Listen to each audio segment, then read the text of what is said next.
it is comically tiny. Like, if you're familiar with Mr. Bean or something, like this seems like a car he would drive. I have no idea. Anyhow, again, the polarity shift on the map is pretty huge, but notice, while BearHuggers was down here, he never captured this victory point, and that's really unfortunate because it means that Audemed has a triple cap going on right now, and he has his lone squad of engineers just kind of poking around this side of the map, taking control of things as he sees them. So we can see some mass repairs going on right now for all of these Jeeps, and during all of that time, a supply yard went up and a motor pool went up, so we are likely going to be seeing some Greyhounds or something like that. Taking a look around here, however, we do see the Panzerjäger command, obviously, which is necessary in order to pump out armored cars and whatnot there. I would love to see some tank destroyer tactics going on here, and perhaps we already have that out there. Yes, it looks like we do have Teller mines on the field right now, indeed. So that is the right choice. This is one of the Panzer Elite doctrines I have not actually pointed out yet. Oh my god, we have yet again Jeeps hunting down an armored car. Now that armored car does a lot of damage, and Jeeps are equally weak. You can see the Jeeps are taking a bunch of damage, but as long as Audemed is good about just kind of falling back with the wounded ones, it's just far too many hit points for this thing to be able to do some damage here. Hello, Mr. Hellcat, how you doing? Armored car backing away for the time being, so let's go ahead and swap over to BearHuggers' point of view and take a look and see what he's up to here. So we can see here that BearHuggers, by the way, it looks like he has not yet spent any of his points. Actually, no, obviously he has. Of course, he's got his Teller mines out there. So we do have anti-tank stuff going on right now for BearHuggers. It's pretty useful indeed. I think he should be focusing a lot. He needs more Panzerschrecks out there. I think that's the appropriate answer, is just having lots of infantry armed with Panzerschrecks. There's all sorts of wonderful things that the tank destroying doctrine can do in terms of that here. But it's kind of interesting to see him continuing here with the armored car. We'll have to see. He does have double armored cars. Here we go. Here he comes with some Panzerschrecks. So that's going to help out quite a bit. We can see down here that the armored car is doing oh god, terrible damage right there. That armored car it can just destroy. Oh, look at that, even driving over their limp ragdoll bodies there. But here we have the first the Greyhound M8 right now out for Audemed. That is going to be seriously good against armored cars. I mean, if Jeeps were having fun with armored cars, Greyhounds are excellent against armored cars. They don't take a lot of damage. They have armored skirts, and they do a lot of damage, even though they have a slower rate of fire. So that's a real problem. He needs something to deal with armored cars here. Now we can see the Tank Buster heavy infantry coming out onto the field right now. The Tank Destroyer Doctrine also has a ability which will allow squads that have Panzerschrecks to have a second Panzerschreck for free. So hopefully we'll be seeing some of that. He really just needs lots of troops flying around. Because one thing, you know, the Greyhounds are pretty good at dealing with infantry. I mean, they're certainly no slouches here. But if you swarm them with a bunch of guys with Panzerschrecks, they take a lot of damage quickly here. Looking down south, it looks like our Jeeps are just finishing getting repaired here by Audemed. And things have kind of stabilized. Once again, we've had that 90-degree shift. But you can see here that this Greyhound is just going to continue sneaking around and capping points here using that raid ability. So Audemed definitely interested in raid. Schwimmwagen just trying to go by unnoticed here. Yeah, nobody saw him. He's still good. And now we can see that the tank busters are kind of moving in, looking to do some damage here. So more towards the center, however, we have a big push here. We've got double armored cars pushing into what looks like 4x Jeeps right now for Audemed. You can see the overdrive ability just trying his best to get out of there. Oh my god, damaged engine, so low on hit points. Just look at what the focus fire from Jeeps does. One Jeep goes down, second wounded Jeep moving back in. We do have Vet 1 on both of these Jeeps right now, putting some focus fire onto this little armored car here.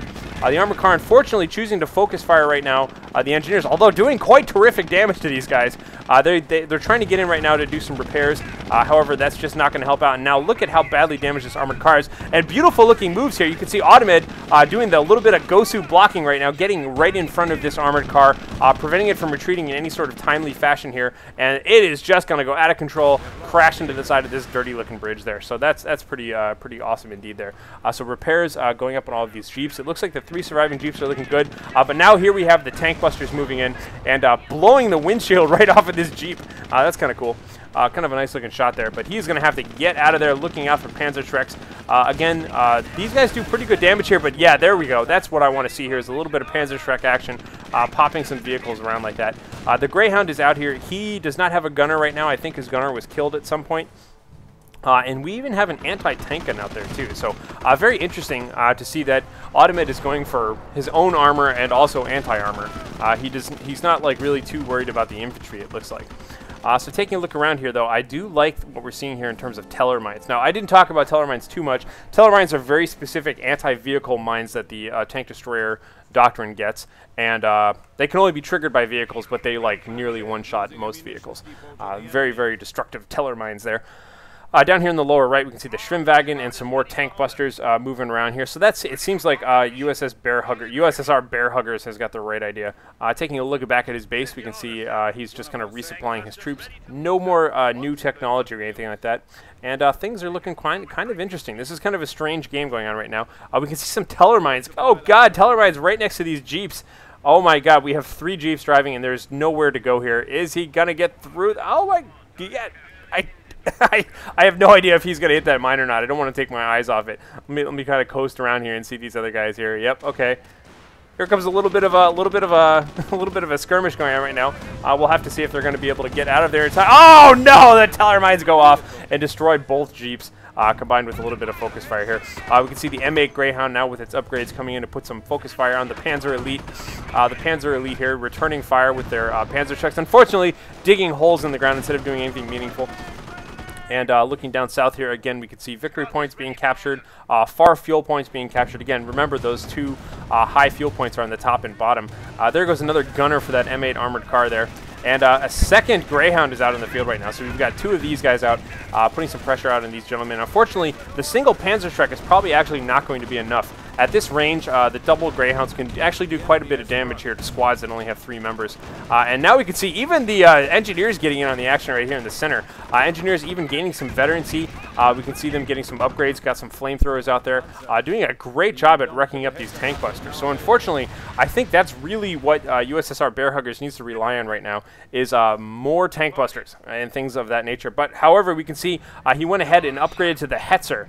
Hetzer is an anti-vehicle, like an anti-tank out there, like a tank destroyer. Looks quite awesome, actually. Check this thing out. So it does not have a turret. It's kind of like a Stug in a lot of respects. I have no idea how this little machine gun works up here, but it appears to fire on its own. It does not have a hatch in front of it.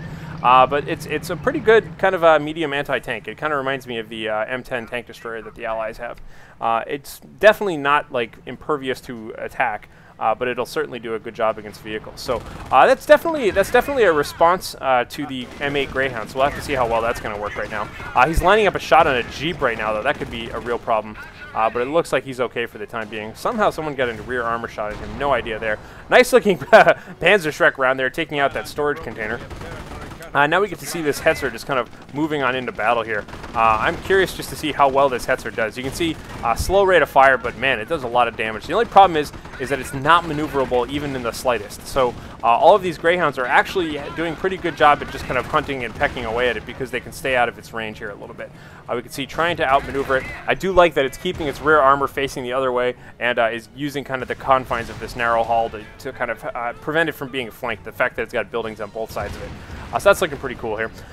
However, we do have a 57mm anti-tank gun being brought up here by Audemed. We saw him had that positioned kind of by this bridge earlier on in the game. So certainly a cool response here is that perhaps a little bit of metagame thinking going on right now. Audemed is just he's kind of making a called shot on the fact that his overabundance of armor and his very obvious choice of armor early game is going to prompt a tank destroyer doctrine out of his opponent here, and it's just kind of trying to counter the sorts of things he expects to see, like Hetzers and whatnot. Kind of a cluster here of trucks just kind of driving around, bumping into each other, just kind of stalling, buying time for this anti-tank gun here to get set up.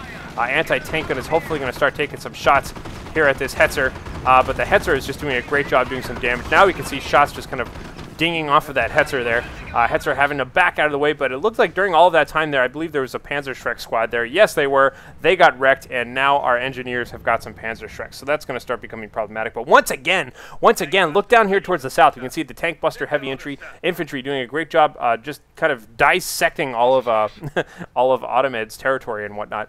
We can see here armored car being set up right now, just kind of providing a little bit of cover, and even grabbing the central area here. So for the first time, perhaps, it looks like USSR BearHuggers is going to get a 2 victory point lead here and be able to start bleeding away Audemed. And it's about time because, honestly, Audemed has been at 500 points this whole game. BearHuggers has been at 189. Looks like we have a second Hetzer on the field right now.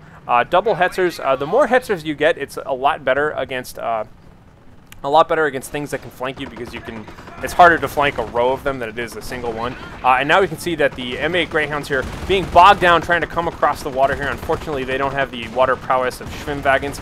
Going to have to try their best to flank around. And we have some beautiful looking shots coming from across the river by that anti-tank gun as well. We can see here, however, man, I think both of those Greyhounds just crashed into that teller mine right now. Anti-tank gun still picking off this Hetzer here. These Hetzers trying their best to get out of the way, but it's taking shots from across the river right now. Main gun is destroyed, and it's now just about to reverse out of range. This M8 Greyhound, however, though, it looks ill-fated at this point. He's going to have to get out of there before he takes too many other shots there. Oh, getting hit in the rear armor. That Greyhound is going to be okay for the time being, I think.